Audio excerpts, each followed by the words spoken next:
Pecha Kucha. Cake 1.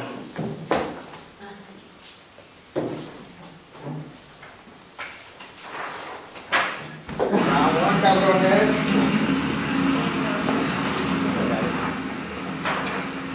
Build people together, arts, media, public. Through post-crosswalk exchange, changes later tool using crossing construction.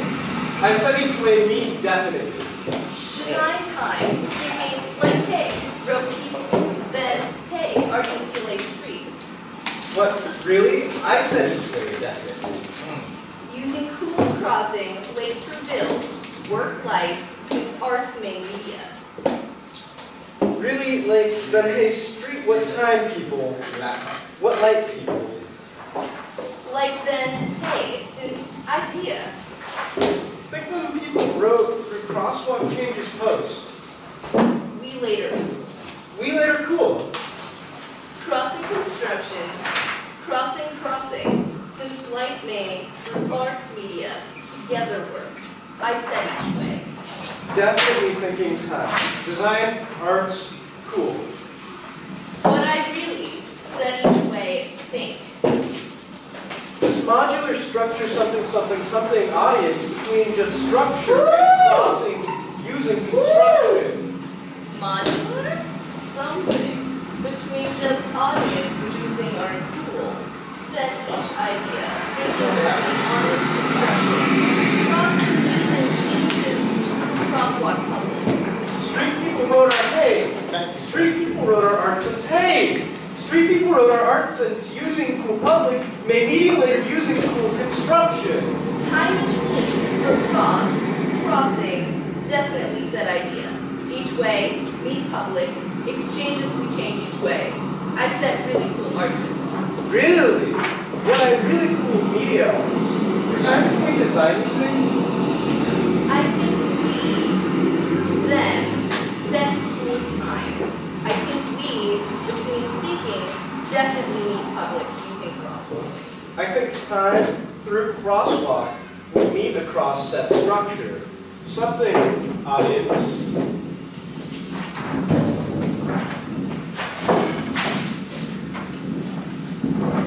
It's art, baby. It's art. You got the bomb right here.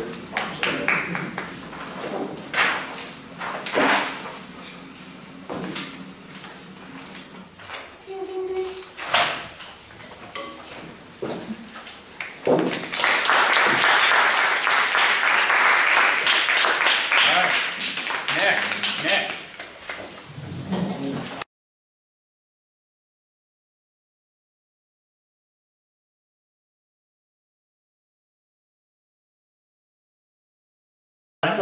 Oh yeah, time. So this is an exploration of human existence and economic projection of identification. Our group is consisted of me, Cliff Simmons, Kevin Chang, and Rockeretto. And pretty much Ralph and Kevin are going to be doing the experiment starting now. Our work is a work of artwork. So before delving into what the title suggests, we want to do 3 things to get our minds in the right place, somewhat. First thing, I would like for you guys to come up with as many words as possible to describe the figure on the right in the photograph. You don't have to say it out loud, but just be thinking about it for a little while. Write it down if you wish. And when you feel like you've got a few words, I would like you guys to try to come up with as many words as possible to describe this figure in this photo. The third and final thing is to try to think about the difference between the number of words you were able to come up with the first figure and the number of words you were able to come up with for the second. Were some able to come up with more for the first and less for the second, or less for the first and more for the second? Or was it the same? Was there no difference at all? What could this difference mean?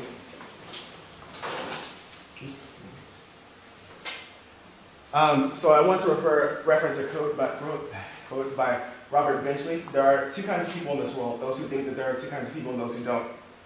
If Benchley is correct, then why were we able to come up with so many words? Why couldn't there just be 2 words? This guy who doesn't believe that there are 2 people, and a guy who believes there are 2 people.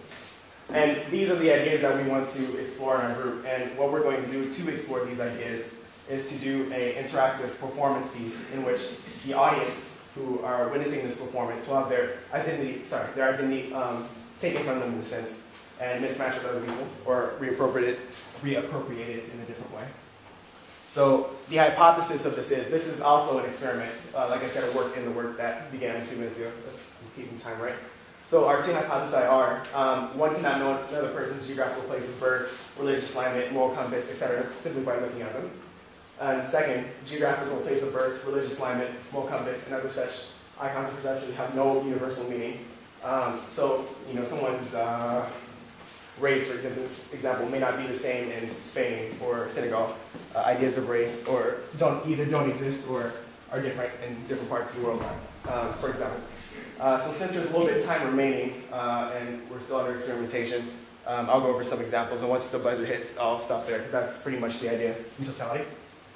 So if you can, try to guess the religion of this human being here, if you desire. If not, that's cool too.